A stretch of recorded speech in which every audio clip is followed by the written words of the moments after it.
Assalamualaikum warahmatullahi wabarakatuh. Perkenalkan, nama saya Dara Apriliana.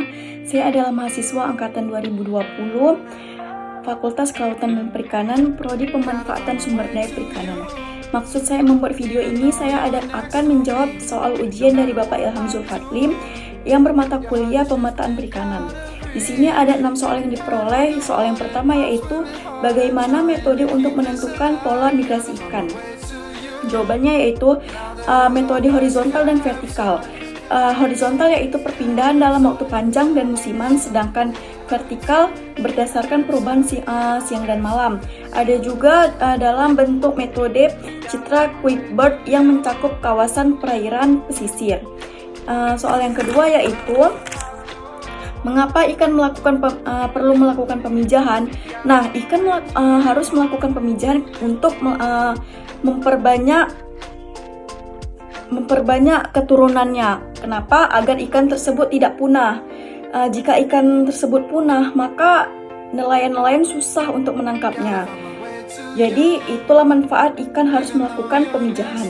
Nah, soal yang ketiga yaitu bagaimana kaitannya antara migrasi dan upaya penangkapan ikan.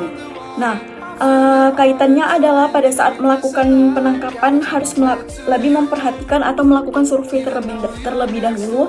Kenapa? Karena bisa jadi ikan yang dulunya di tengah laut sudah melakukan migrasi di pinggir laut. Jadi harus melakukan survei terlebih dahulu untuk melakukan penangkapan ikan tersebut. Soal yang keempat yaitu faktor apa saja yang perlu diperhatikan dalam menentukan kawasan wisata. Nah, ada 9 faktor yang harus diperhatikan yaitu faktor lokasi. Kenapa? Pada saat melakukan membuat kawasan wisata, lokasi sangat penting diperhatikan karena bisa jadi lokasi tersebut tidak cocok atau kurang menarik. Jadi yang kedua faktor relief dan topografi. Yang ketiga faktor iklim atau cuaca. Yang keempat faktor air. Yang kelima atraksi wisata. Yang keenam aksesibilitasi. Yang ketujuh infrastruktur. Yang kedelapan akomodasi. Dan yang kesembilan serta pesona. Nah, jadi 9 faktor tersebut sangat penting diperhatikan untuk melakukan kawasan wisata. Soal yang kelima yaitu bagaimana tata cara menentukan suatu kawasan layak dijadikan daerah wisata atau tidak. Yang pertama, kita harus melakukan survei tempat agar kita tahu tempat tersebut nyaman atau tidak. Jika tempat tersebut tidak nyaman, bagaimana kita melakukan tempat wisata sedangkan kita tidak nyaman. Yang kedua, kebersihan lokasi wisata. Kebersihan sangat penting bagi tempat wisata tersebut. Kenapa? Karena bisa jadi daya tarik seseorang untuk melakukan wisata di tempat tersebut. Yang ketiga, sumber daya alam yang menonjol.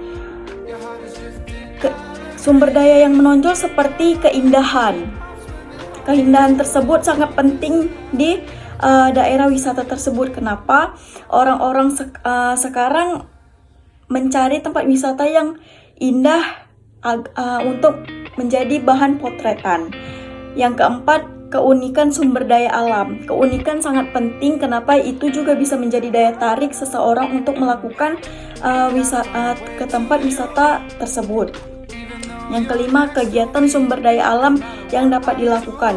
Kegiatan sumber daya alam yang dilakukan seperti tempat memancing, tempat snorkeling, tempat menyelam, dan sebagainya. Dan soal yang terakhir yaitu apa tantangan yang mungkin dihadapi saat melakukan pemetaan kawasan wisata bahari, terutama dari segi sosial dan ekonomi. Nah, di sini saya akan menjelaskan dari segi ekonomi dulu. Di sini infrastrukturnya masih kurang terhadap investasi dan peraturan tumpang tindih tersebut sangat menjadi acuan untuk wisata bahari tersebut. Kenapa? Karena pelakunya kurang dalam melakukan investasi. Jadi kurangnya biaya untuk melakukan pembedahan di wisata bahari tersebut. Nah, dari segi sosial, warga di wisata bahari tersebut masih kurang public speakingnya, masih kurang peduli terhadap aspek-aspek wisata dan kebersihan. Jadi di tempat yang perlu kita perhatikan wisata bahari tersebut, masyarakat tersebut harus lebih pengertian terhadap kebersihan lingkungan wisata bahari tersebut. Dan hanya itu yang dapat saya sampaikan dari jawaban soal yang Bapak Ilham berikan. Jika ada kurang, saya mohon maaf.